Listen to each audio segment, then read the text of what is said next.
It's Tuesday, December 19th. Welcome to the PDB Afternoon Bulletin. I'm Mike Baker, your eyes and ears on the world stage. Let's get briefed.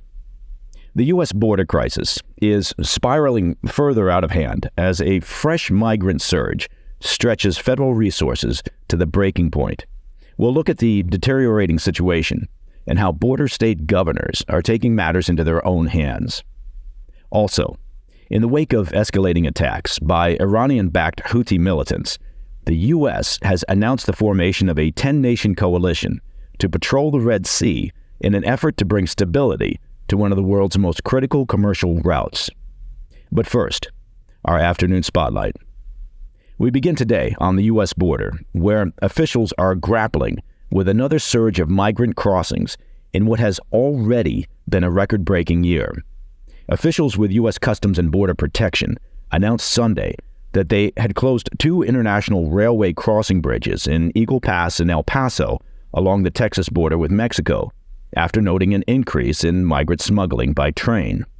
Now, these closures are just the latest enacted by CBP agents in an attempt to stem the flood of migrants. You may recall that in late November, the CBP closed a vehicle crossing at Eagle Pass in Texas, a port of entry in Lukeville, Arizona, and a pedestrian crossing in San Diego to try to deal with the surge. In Tucson, Arizona alone, border agents have arrested a staggering 142,000 migrants since the start of the budget year on October 1st, nearly tripling the number of arrests over the same period last year. That's according to a report by Wall Street Journal. Now, CBP agents across the U.S. border are now reporting anywhere from 7,000 to 10,000 arrests a day. The situation is particularly bad in Arizona and California, where migrants are increasingly finding sparsely populated areas along the border in order to avoid CBP patrols. The San Diego sector is experiencing a 20-year high in migrant crossings, which totaled more than 230,000 for the 2023 fiscal year that ended on September 30th. Now, the failure to act at the federal level has spurred border state governors, both Republican and Democrat, to take matters into their own hands. In an unprecedented move that will likely spark legal challenges, Texas Governor Greg Abbott enacted a law on Monday that will allow Texas state law enforcement to arrest people suspected of illegally crossing the border. This power has, until now, been restricted to federal agents. The law, which will go into effect in March of this coming year, will make illegal entry or re-entry into Texas a state crime, subject to the jurisdiction of local law enforcement. The protocol calls for Texas magistrate judges to order any migrants swept up by local police to return to Mexico or face anywhere from 180 days to 20 years in prison. Governor Abbott issued a strong rebuke of the Biden administration's border policies at a press conference on Monday, saying, quote, "Biden's deliberate inaction has left Texas to fend for itself," end quote. Now, similarly, Arizona Governor Katie Hobbs, and she's a Democrat, signed an executive order on Friday to deploy the National Guard to southern Arizona to assist the agents at the border. Governor Hobbs said she is, quote, "taking action where the federal government won't," adding that the Biden administration has, quote, "refused to deliver desperately needed resources to Arizona's border." Troy Miller, the CBP's acting commissioner, well, he echoed the frustration of the governors in remarks to the Wall Street Journal on Monday and called on Congress to approve more resources to deal with the crisis. Unfortunately for Miller and the CBP, he'll probably have to wait well into the new year before Congress takes any action.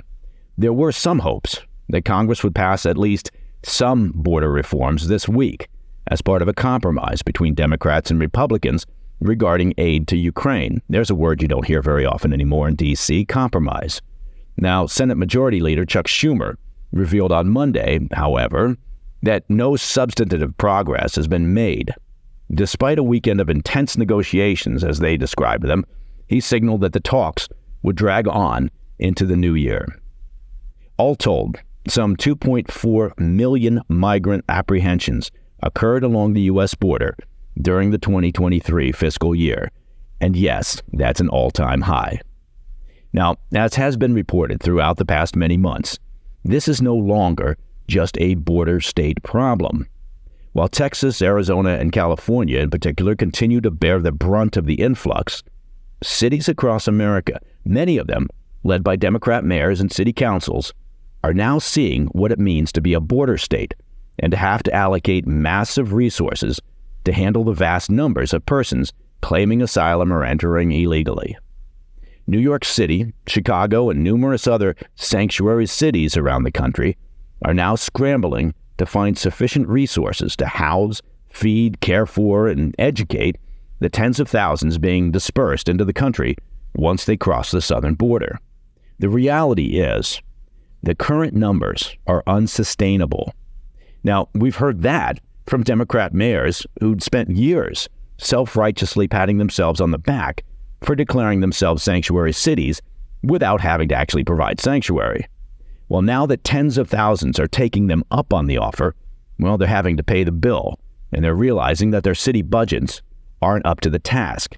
So they turn to the federal government for assistance. And once again, U.S. taxpayers end up paying the price for ineffective or incompetent administration policies. We've mentioned it here before on the PDB. Every nation worries about and secures its own borders. As an example, try crossing into Mexico illegally and asking them for health care, housing, and residency. Now, the U.S. could both secure its borders and improve its immigration policies. Those things are not mutually exclusive. But it would take politicians who are willing to compromise and also capable of looking past their next election cycle. And those things, well, they do appear to be mutually exclusive. All right, coming up after the break. In the wake of escalating attacks by Houthi militants, the U.S. has announced the formation of a 10-nation coalition to patrol the Red Sea in an effort to bring stability to that critical shipping route. I'll be right back. Welcome back to the Afternoon Bulletin. Continuing our coverage of the crisis in the Red Sea and the escalating attacks by Iranian-backed Houthi militants on commercial shipping vessels, a significant development has taken place. The U.S. has announced the formation of a 10-nation coalition to counter the Houthi missile and drone attacks that have disrupted maritime traffic. The operation, named Operation Prosperity Guardian, I'm not sure who comes up with these names, and frankly, they probably should try harder.